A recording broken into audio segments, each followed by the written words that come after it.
Dr. Amy Porter leads monitoring, evaluation, research, and learning on international development projects related to education policy, school to work transitions, and youth leadership, among other topics.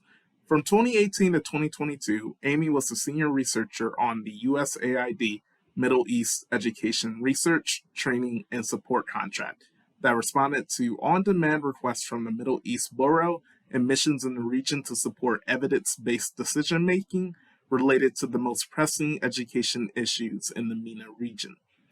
Amy received her doctorate in educational policy studies from the University of Wisconsin-Madison and her master's degree in international and comparative education from Columbia University Teachers College. Her dissertation examined contemporary understandings of gender and entrepreneurship among youth and included nearly 2 years of ethnographic data collection in Dakar, Senegal. That is fun. So I will introduce myself as a as part of this. So I guess I was invited to give this little career talk, and for me, I think when I graduated in 2017, I think by that time I'd realized I wasn't looking to go into academia, but I also had no idea where I'd actually land. I was thinking maybe foreign service, like USAID, but I ended up graduating and then moving to DC and starting my job search there. And it was actually through an EPS alumni who worked at Social Impact, where I now work, who said, this is where I landed. I like it. It's not in any way like academia, but take a look, and there's an open position. And I think there was a pretty big gap between what I knew when I left, and now I've been at the firm for almost 6 years. And so that's where, in thinking through this, kind of titling it from researcher. So that's what I felt like. I'm a researcher when I left here with the doctorate. And then I jumped into my first 5 years working on a project for USAID in the MENA region. And throughout that, I mainly did evaluations and assessments. And then in the past year or so, I've been put on some new streams of work that are, a lot of it's World Bank Global Partnership for Education. And it's much more related to actually doing the full spectrum of MEL work, so monitoring, evaluation, and learning. And so I thought, what information would have been helpful for me when I was leaving to know kind of what is this field about? What are some of the options within it? And so that's what I'm mainly kind of talking about today. Very informal. So if you see something and you want to pause me and ask something about that, please do. I think I've got about like 10 slides or something. So some areas that I think we'll walk through some of the basics of the field. And my perspective, of course, is going to be now I've moved myself fully into this sort of practitioner mindset, I would say. I mean, academia is there, that's the foundation. But just wanted to kind of share where I'm coming from. It will hopefully be helpful, and I'm happy to kind of be in touch after this as well. Okay, so not that this is formal, but agenda. This is what we'll walk through today. So I said kind of the viewpoint and objective as I see for this talk, evaluation work and MEL specialist work and kind of what that means to me at least, and some building blocks to jobs in this sector, and then time for questions and discussion. So in terms of viewpoints, this is, I feel like I could spend a lot of time on this, but I broke it down to this is how I day-to-day think about the world that I work in. And so we have ABC. We have an A, donors, universities, founders, ministries. There's probably more categories than that. But essentially, there's a group of folks that sometimes it's political will, but more often it is that they have money, they have funding, and they're setting some agendas about what they want to see done or changed in the world.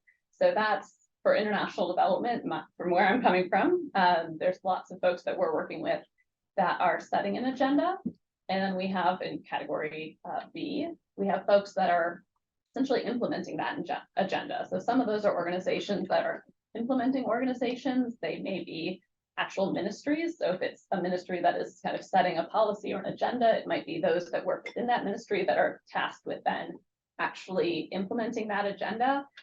So there's those two buckets, and then there's this very broad, it kept getting larger and larger, and then it's a PowerPoint, so I had to cut it off somewhere. But where I see the company I work for and myself is in this bucket C.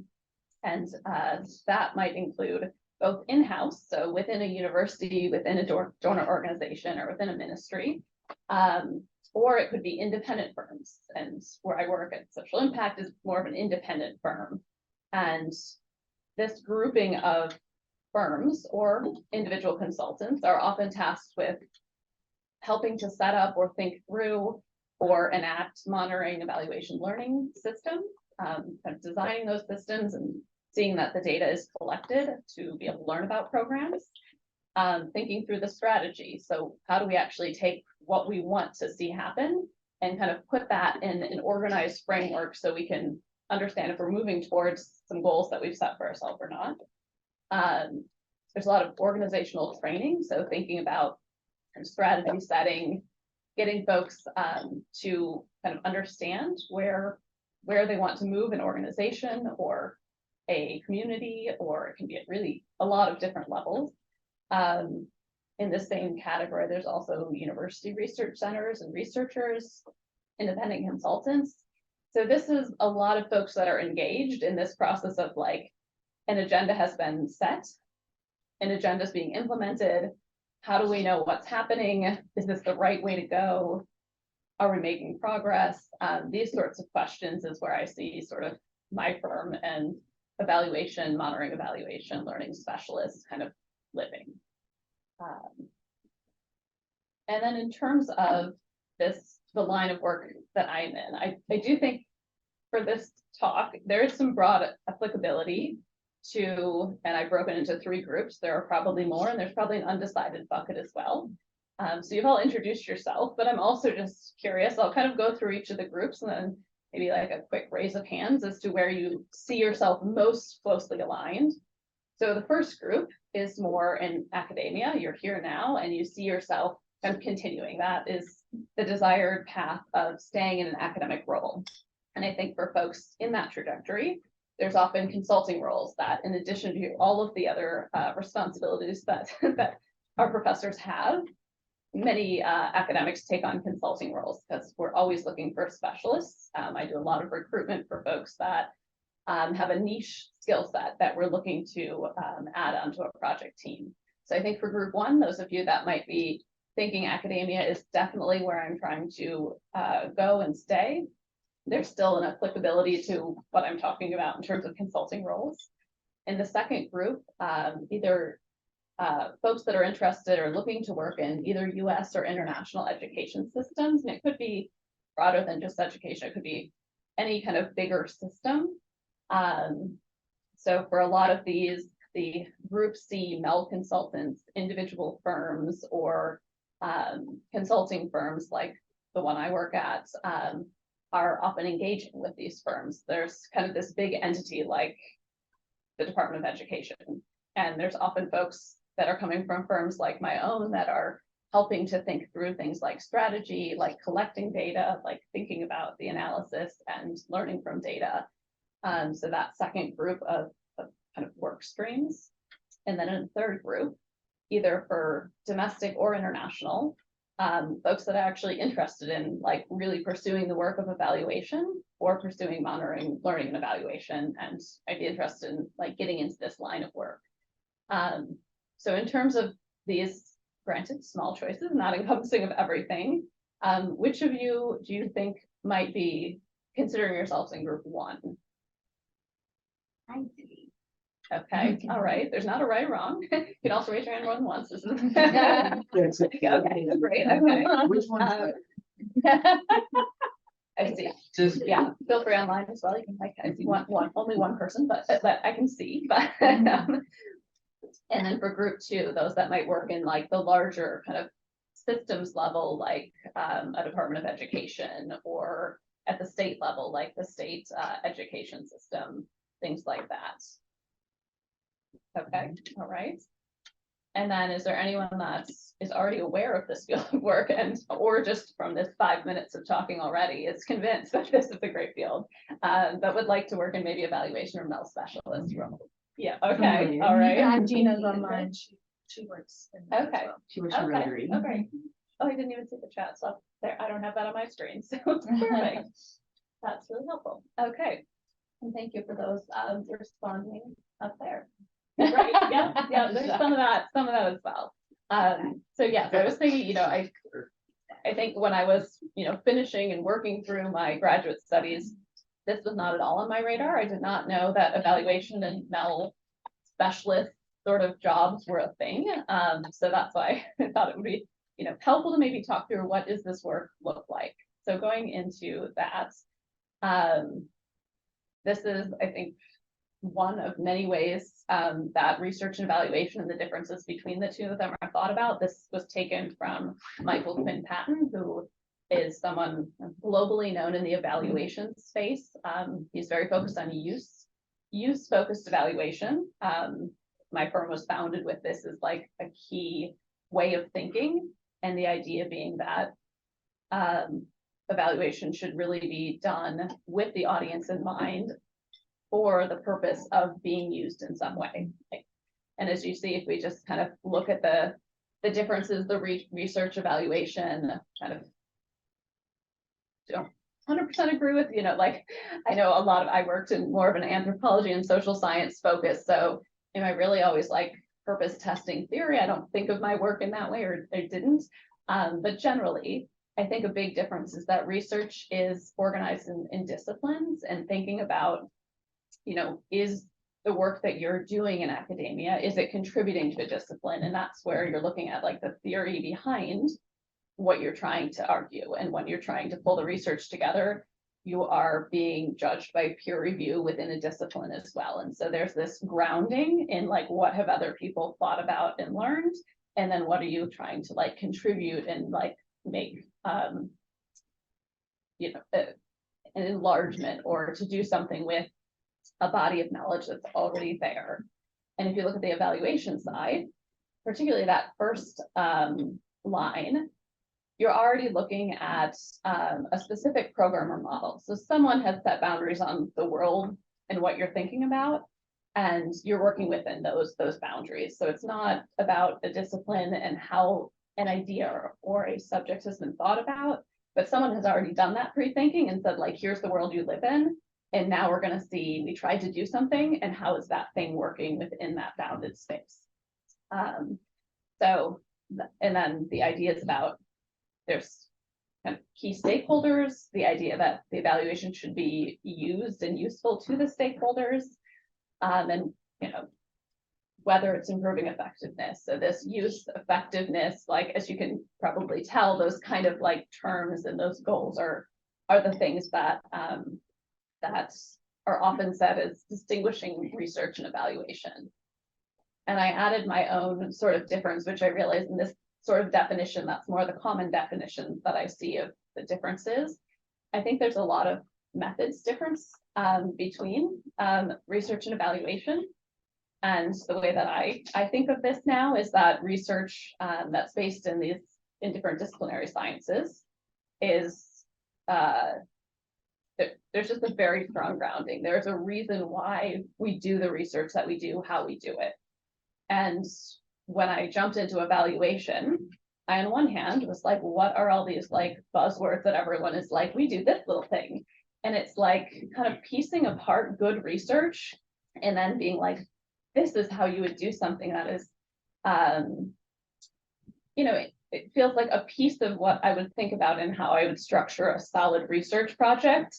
And it's, kind of a term around that. For instance, we have an evaluation method. There is an evaluation method called like outcome harvesting. And it's kind of like, what's important to people and how are people thinking about a project and the key takeaways from that project. So, I think without using that sort of terminology, well, if you have a project, you want to know like how that project worked, there are many ways you could get at understanding the people's perspectives on it. But if you are going into the field of evaluation, it's good to know that you can look very easily. There's lots of websites like betterevaluation.com and other things that will at least give you a primer. So I think if you are doing like an interview, someone would expect that you would know some of these. And for me, that was a bit of an area where I'm like, well, that's just good research. Like, of course you would do that. Of course you would like consider these things and those things. But there's a lot of kind of pieces of good research that are packaged together in a different way in evaluation. So that's maybe something to consider if considering consulting, particularly in evaluation. And then for MEL specialist roles, so this is where some of the buzzwords get started. There's the monitoring, evaluation, learning. There's MELA, which I was like, let me confirm. There's not just one way of saying it. The A could actually be adaptation, it could be activity, but essentially the base of monitoring, evaluation, learning is there, plus something else. And then for MERL, it's monitoring, evaluation, research, and learning.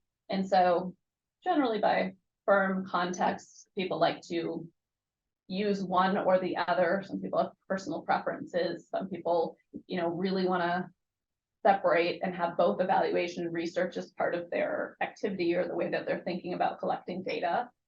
But as I mentioned, just briefly, my first 5 years of social impact, very focused on evaluation and assessment work. And it's just in the last year that for me, I've realized like the actual MEL sort of package is quite different.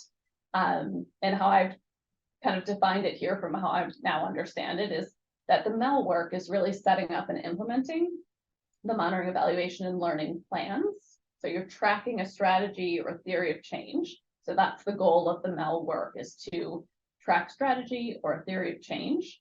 And it's happening at different scales. So it could be, and this is using some USAID terms, the AMEL, at the activity, monitoring, evaluation, learning, project level. So that's at kind of the lowest level. You have maybe a 5-year project, and before you start implementing that project, there's a strategy document that says, here's how we see the world today. Usually you're developing like a results framework, your theory of change, and you're saying, these are the areas that the project is going to intervene. Usually those are already defined at this point by USAID in that example. So here are the things we're trying to have as outcomes. So here are the things we're going to do to move us towards those goals. And if those goals happen, then this is what we're hoping to see. And so how are we going to measure that? What are we going to do in terms of monitoring, which is looking at indicators usually more regularly to be able to track projects. And then there's usually some evaluations. So some deeper dives into particular questions or areas that are harder to understand just through indicators. And then the learning piece, how are we actually, let's say we have monitoring data, what is our plan to actually, when are we looking at it? Who is involved with looking at it? How are we going to present that to the people that, are making decisions about the program? And then when are we going to actually decide, we might change something or need to change something or not? So that same process can very often happen at an organizational level. In USAID speak, we work a lot with USAID. So there's other terms and ways to think about this. But the organizational level for USAID, that would be the whole country office. So the country office, their plan for all of the programming they do would come up under a project management plan. And that would be, how are we setting the strategy for, it's usually in 5-year chunks, so the next 5 years. And then how are we going to see if we're on track or not? And then for systems level, so like ministries of education, the work I'm doing with World Bank Global Partnership for Education, that's at the kind of country level. So we're working with a number of different countries and their ministries of education to say, what is one of your key programs? You want to improve foundational learning, great. So what is in place to do that? What data do you have now about where you're at? Where are you trying to get to? And what are you, do you have a new program? Are you training teachers in a certain way? And if so, you could track, just to use that as an example, if so, you could track the output. So have we actually trained the teachers? And then we could look at, maybe we have reading assessments of children from last year, from this year, from next year. Can we see, do we think there's a change there? So some of it is making some estimations. If we train the teachers in this way, we think it's going to improve these things. It's not the only change, though. There are many other kind of factors. But looking at that systems level, what data is available to understand an entire like national education strategy plan, and to be able to make changes as needed to see if progress is being made. That's sort of the, maybe it's not the highest level, but I think one of the higher levels of thinking about this. And so in comparison to the prior slides, so we're looking at research, we're looking at evaluation, it's actually quite a different skill set, as you can think of kind of these examples. It's really related to the process of strategic planning, of data gathering and use of decision making, and it's kind of indirectly tied to the sort of research or sectoral skills. Like, even though I'm working with ministries of education, I'm not at all thinking myself, like in the work we're setting up for them, like, is it better to have a teacher training program? Is it better to have some different classroom setup? Is that going to improve reading scores for kids? Like, that's not what I'm thinking about. I'm tasked with thinking about, how is that system of monitoring? What indicators are you using? How are you going to be able to measure progress? And like, when are you going to take a step back and look at that data and make changes if needed? Yeah, Regina has a question. Can you give an example of a theory of change and indicators and how they're related? Sure. So the theory of change is going to be your assumption of kind of where you are now, what your intervention is going to do, and then what is going to be kind of the outcome, or if the project happens as intended, this is where you're going to go. And then, so that's kind of your theory of change, which generally is a process. Ideally, you're bringing all the stakeholders together to think about it. It's kind of an interesting way of saying, how are we like narrowing all of the factors in this that are potentially involved in this situation. And we're saying, so here's the world we want to live in. This is that sort of world building. Here's where we think we live. Here's the project we have in mind, and then here's where we think we're going. And then where indicators are. And the link between the theory of change and the indicators. Yes, so you have, this is what you think, where you think and want to go is kind of the theory of change. I'm thinking of like horizontal, because usually it's in a results framework as well. So it's built, you have some different results you're hoping to see. So here's the big picture of what we want to change. Here's a couple of different results that we actually want to see change. And then we would have different, usually outputs, because those are the, did we do these things or not? It's very measurable pieces. And then we would have, like, for instance, if we, I guess to go with the improving reading kind of example, so if we thought this intervention would help, those are outputs. We are looking at the reading scores on a particular test that's given every couple of years or something, and how the improvement is there. And so that's going to tell us, are we moving closer to the outcome that we want to see or not?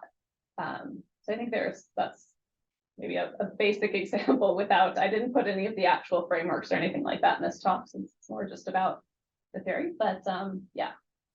I know, and hi Regina, I know you're in this field as well, so it's exciting to see you here too. The building blocks to meld jobs. So this is, as is this entire talk, just from my experience, that I think, and now having worked with a lot of people trying to get into this field and working with a lot of consultants, I think things that we look for, so if it is more of an international focused firm, then international experience is something that they're looking for. I think it matters less how it comes. Maybe you're from a different country, and so therefore you can say, I can see different ways, that there are different ways of thinking about the world. It could be your dissertation research that you've done in another country. It could be if you're American and did the Peace Corps, which a lot of Americans, I did that, get people interested in spending more time thinking about global issues and questions. But I do think that if you don't have any of that experience, then it kind of raises questions of how are you going to do working on these projects with all of these different viewpoints that are coming in from our the beneficiaries of projects, from the teams that we structure to work on our different projects and things like that. Internships, which I think at a certain point, it's like, I don't know, when I got to DC and was like, I'm not doing internships. Like it's nope, not at all. And I felt very lucky. I had a friend who had just moved back to DC as well after doing consulting for like a decade and was like, now I want a DC based job. And he was very informative about just like, how do you go about selling yourself as a consultant? It's like, mainly you say you're a consultant and then you are, and then you get your first job and then you can put it on your resume and then look, now I'm a consultant. So I had a friend that worked at a firm and she's like, we're looking for, and I have another slide on this, but we're looking for like an evaluation specialist, which is basically someone that can figure out the right methods to put together for a particular project. So I, took that role and I ended up like diving into a project, and it was maybe 3 or 4 weeks before I interviewed for social impact. And I was able to be like, yeah, it's hard to work with those team leads that like think they're, on top and like everyone's trying to, figure things out. It's a tight timeline. I mean, things like a month before that I had no idea about. So, so I would strongly encourage consulting. We are like my firm and many others like my firm are constantly looking for folks because we have maybe 75 people in our headquarter office for programs globally. And so for each project, we are recruiting folks to play the key roles for like 6 to 9 months, part-time work. So that would maybe, if you're interested in this field, be my strongest encouragement is to look into that. And can that be done from a distance? Yeah. And that's, my company pivoted to remote only in 2020. And part of that was that every single project I'm on, no one was ever all in the same room. So it's really, we recruit globally for like exactly that position and that background. And it's all pretty much remote. And then I think membership and engagement in professional societies, I would imagine many of you are familiar with CIES. That is one that society, a conference, their conference is one that I often still try and attend. And they have kind of, as you probably know if you've been there, this mix of academics and practitioners that are both in the room. It's been quite interesting to see, like when I came as an academic, I would gravitate toward the academic presentations, and now I'm like, oh, the USA funds, like I want to know what they want because I'm like trying to get their funding kind of thing. So there's a mix there. And then for the evaluation space, there's an American Evaluation Society. I live in Greece now, so I just joined the European Evaluation Society. So far, I've been at like one conference, but both of those are, I think, even if you're not sure about kind of evaluation, it's very eye-opening as to like who's there, what they're presenting on, how it's different. I mean, the comparison between like that versus CIES is quite different. So it's a good like reference point of just learning and networking. And they usually have sessions for people that are consultants, like full-time. There's a whole group of like full-time consultants, but then I found in DC there was a group like that were very helpful. Like, this is how we structure our time, and this is how we bid for work and things like that. And then the experience managing diverse teams and staff. So as I mentioned, we recruit separately for every project. So I'm working with people from all different countries all the time. I think in interviews and if you're looking for positions in this field, they're really interested that you can work with people from different places and like efficiently and in a way that's like valuing the contributions people are bringing. The diversity that people bring to the table is what makes the work strong. Project and budget management. So less important for consultants, just for yourself. But if you're looking for a job in the field, all of our projects, we obviously are tracking budgets at the same time. It's not usually my role. I'm more like oversight on these things, but having that skill set is helpful. Grant and proposal writing. I know in my kind of interviews at the beginning when I was looking for work, pulling on the grants and the proposals that I wrote to win funding for my dissertation studies. So something that's like, I haven't worked as like a business development writer, but like it's the same skill set. So that's something you'd be able to leverage. And then something that I think clearly everyone in this department is developing their research and writing skills.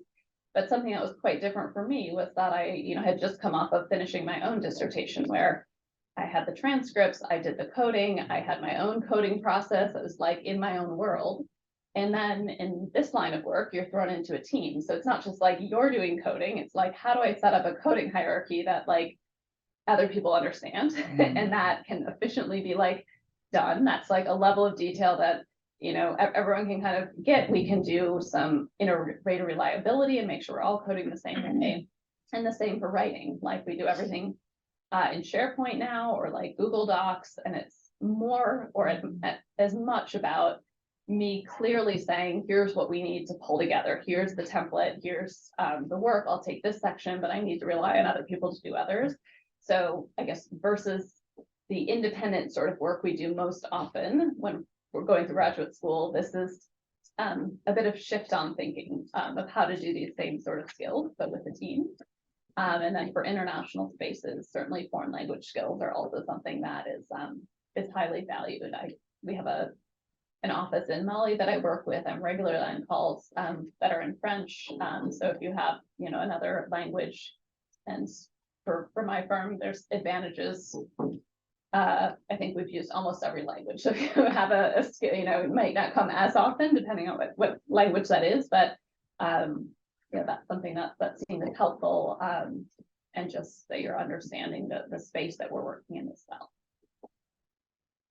A little bit of terminology. Also, when I started looking for jobs, I was like, well, but there's for each of these assistants, associates, managers, directors, executives, which for a lot of firms, at least, this is sort of the hierarchy, but then they all have like senior positions as well. So it's like, can I apply for a senior associate? Is that where I should be? Is it a senior manager? Is it a senior director? Like, there's a bit of ambiguity there. I started out myself as like a senior manager, and I've moved up to a director now. But I had some folks that I guess knew from this department as well. There's another lady that lived in DC at the time, who are like, you can't apply for like an assistant job. Like they won't look at your resume seriously. You won't. But I've just never given thought to like, what is the job titles I should be looking for? So just a primer there. That's the general spectrum that is at a lot of firms.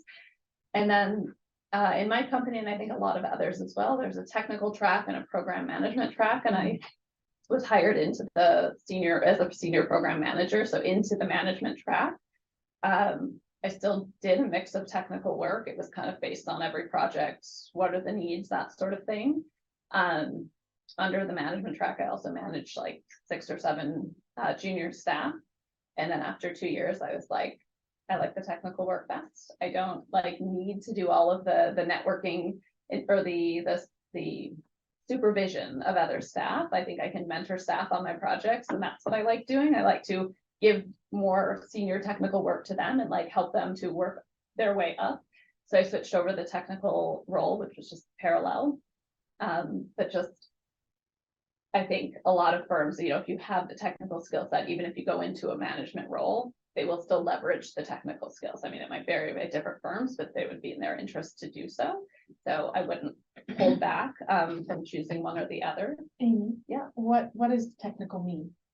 So technical means that you are, great question, doing the actual kind of production work on projects. So if it was an evaluation, you would be the one that is either actually producing the design for that evaluation, or you might be doing the actual data collection, that sort of thing. And it's tied in with this next for internal roles. So for internal roles that are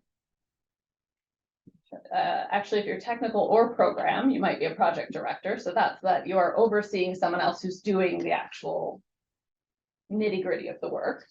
So often our consultants will have, as we'll get into the key consultant roles, like we'll have a team lead who is assigned to actually, be the one that's technically leading the project, like thinking through the design, actually making sure the data collection goes as planned, leading the analysis. And I'm sort of, as a project director, overseeing that. If they have questions, I'm their kind of go-to. We have a lot of templates and processes and ways of doing this work because we've done so many evaluations now. So for internal roles, it's really that project director is more of the technical role. Project managers, that's a little more junior and they're not often doing as much technical work. And then apologies for not writing out any of the acronyms. Usually I'm used to copy editors that do all this, which is great. Those are our assistants and associates doing good work, but short-term technical assistance. So for any project, we might just need to pull someone in that you know, is very strong in maybe thinking through a social network analysis. Like we, you know, want to think about how we can show a client what are the connections between folks on the project. So we might bring someone in just to do that specific set of work. And then there's also this for companies, they are looking for new work. So someone has to be writing, it has to be in charge of business development. And then as someone that is in a technical role at my company now, I'm usually brought in as a technical lead or a technical writer to support some of those bids. So if we're like trying to go out for a new educational opportunity in particular, I might lead the bringing in different partners so that we have a strong group of folks that can, or strong group of organizations that can put together a proposal that covers all of the bases that the client is looking for, or actually doing the technical writing, which would be just writing what is the plan. So if we won this, what would we do? And so what would the methods be? How would we comprehensively like answer the questions or the problem that the project is trying to resolve? And so the internal roles are all the ones that we do we only put people that are at our company in those roles. The key consultant roles, I actually just went through my resume and I've done all of these roles at Social Impact. So these are also roles that we hire consultants for, or we hire internally just to based on what they are and what folks kind of know about at our company versus what we need to hire for. And technical writer is another consultant role that when we don't have someone in-house that has the time to write it, like maybe we're going for a big education bid and someone needs to write 10 pages about how we're going to you know, set up a monitoring evaluation learning system for this particular maybe country office or something, then we might bring someone in from the outside to do that work for us. And then just the last point, and this is a bit ad hoc here, but the MA and PhD degrees in monitoring and evaluation. I also didn't know this was like a thing. Maybe it's always been a thing, but particularly in DC, like one of my colleagues is like a PhD in monitoring and evaluation. And to be honest, I feel like I'm really happy with the PhD that I got, but had I like known this was the only field I was going into, or if you're working in this field, you'll probably come across some folks that have a training that is really just in like thinking about the world in these spaces, which is, I think, for me, I'm glad I've had time to think about the world in a way that wasn't defined by programs and models of things, but just as like an awareness thing, because I didn't know that was the thing that people were doing, but they are. And they are quite competitive in writing proposals for this kind of work, because this is like their training is like in this model world. And for actually executing this work, I think the expectations are sometimes a little bit in a box of like, you know, like here's the problem, we need to like look at how this thing did and how it's progressing. And so there's you know, some training that is just set up for that. So I think the difference being, if you're coming from a researcher mindset, you kind of have to do that translation that was on the slide about like evaluation to research, which I think is a good challenge to have because it gives you both of those mindsets. A question Yeah. from online. Oh, okay, great. Ariel asks, are social impact or jobs tied to the project's grants? For example, if social impact doesn't win enough bids, then folks will need to look elsewhere. Yeah, no, that's a great question. No, except for we have, like right now we have 9 offices, like field offices that are in different countries outside of our headquarter office. So excuse me, for those positions, it's usually we've won like a 5-year contract of some sort, and then we set up an office for those 5 years. So the folks that are employed for those field offices, they are tied to and for headquarters staff. In 6 years now, we've had ebbs and flows. So there's times when we have way too much work and we're like, we should really have hired people months ago. And then there are times when it's been really slow and we're like, we can do more professional development. Like, how are we going to stretch our time? Like, let's make sure we're bidding on more things. But like as full-time staff, I'm full-time staff regardless of those ebbs and flows. So that's a huge difference between consulting. So consulting, you've got the flexibility to take on what you want only, but then you're also responsible if you haven't found something to do. And in my job, it's a flat salary, and we've never let anyone go in 6 years because of workflow. So that's unfortunately not an issue we've had to deal with. That's a great question. Yeah, go ahead. Right now I'm taking a class from Good. It's called Research and Evaluation for Equity. And some of the terminology that you use sounds familiar thanks to that class. But other than that class, were there any particular classes that you took here and equipped you for this role? Yeah. No, it's a great, so I think what I would say is that in terms of the kind of terminology,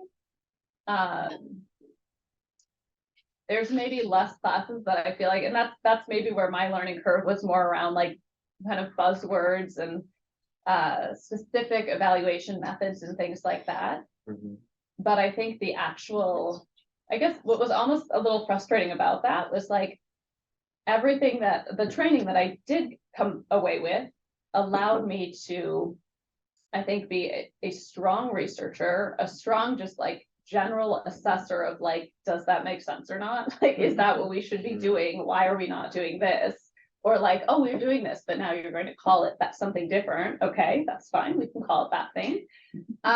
So I think that the training was stronger than had I just learned like, here are the terms and here's how you do like just the evaluation process. Because I think it's a foundation that compared to some other colleagues, like I think I have an ability to deal with ambiguity because I have a greater toolbox of like, we can resolve that. You want this sort of a thing. Let's like, we don't have to have the term for it. We just like, this is what we want to learn. Here's some ways we could go about trying to get to that answer. If we do it this way, this is what you're going to get. And if we do it that way, you're going to get a different set of information. So what's most important or useful to you? So I think that, you know, that the learning gap was really more around the terminology because it's a different field. And the advantage was that I could navigate that even without the buzzwords, like because I had a really strong founding in just like how to think through different research problems. Yeah, I see. Yeah. As you transition from the USAID project to the World Bank project, are you seeing the terminology change? Are you feeling that like difference in? There is some. I think some of it is there's a lot of different talk about things like the secretariat, and it's a much more, it feels to me a little bit like a more of a UN and World Bank. It's like the global structure that is a bit more like European, I want to say, like ministries and, you know, like versus departments, the Department of Education versus Ministry of Education. And so I think there's just a bit of a different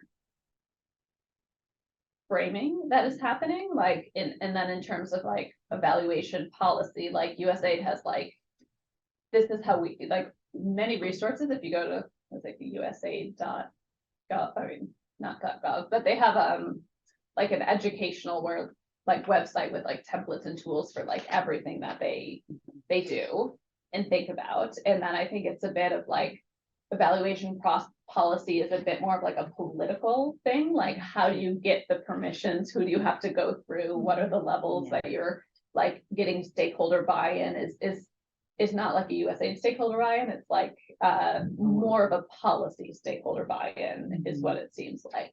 So there are some differences that way. Yeah. I've seen job descriptions that are just like, be familiar with USAID words. Like that's one of the criteria. Or like they do it more than anyone. Yeah. I mean, I think I had an interview like before in my kind of 4 months in DC while I was like looking for full-time work. And it was like editing the USAID youth policy or something.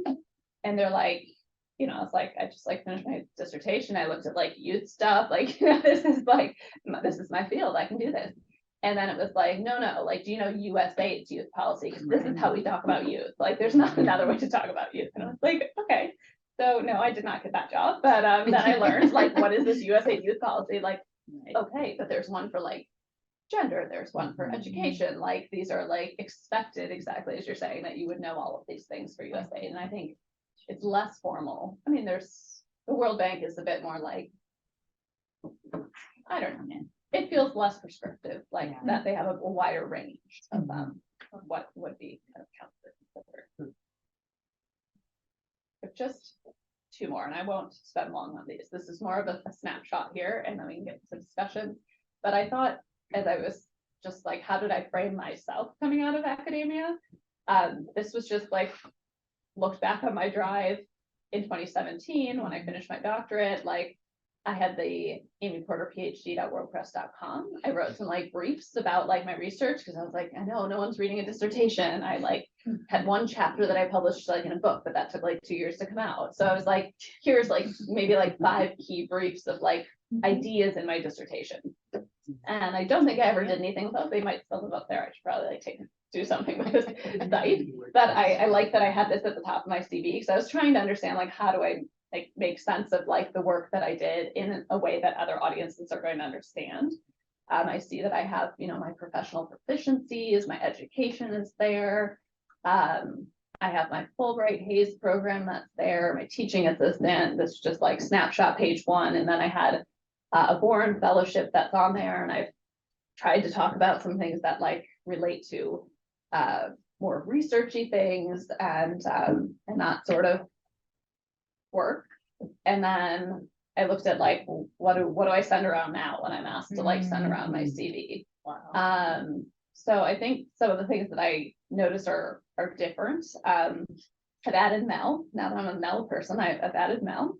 I haven't actually updated this in a while, but and then I have, you know, my current title, but the different roles I've had through the company. I was a key personnel, which in USAID speak means that they have to like officially kind of like fire me off the project. So it's not just like I'm on a project that's short, it's a 5-year project. I did work as like a GESI specialist, gender and social inclusion with the company, supervised people. And then I divided as like, I work on projects, I work on business development. Those are like the two work streams. And then what did I do under those? So there's a bucket of tasks. And so maybe that's even useful in thinking, you know, what do I do? Like, how do I talk about my research and things like that? I mean, a lot of these are things you probably are doing in the work that you're, sorry, I skipped ahead in the way I wasn't looking, that you're already doing. And then I have this table that I've seen on other consultants' CVs that I've now looked at and screening for positions. So I now have about 30 different kind of lines that are on here. And these are just the current ones that are on page 1, but I've just put like the dates, the clients, my position, the project name, and then the project purpose. And then whenever we have a final deliverable, like a publicly available report, I have a link to that. So it's not, these are the active ones, so we don't have that here yet. But just like, I think a lot of folks that are trying to get into consulting are like putting in clear terms, like, you know, I think breaking into chunkable pieces, like what did you do? What was your role? And that's where, you know, even with like one consulting role, you can kind of like start the bucket of like, what did I do? And that sort of piece. And at this point, education has moved like to the end of my CV. I think people are like, well, you can see the PhD at the top. So like, we can assume that happened. But I think folks are much more interested in like the work that is similar to the work they're trying to hire me for. So I just thought that for myself was an interesting exercise of like, how does it look different from the start to the beginning? So that's all I had. I probably.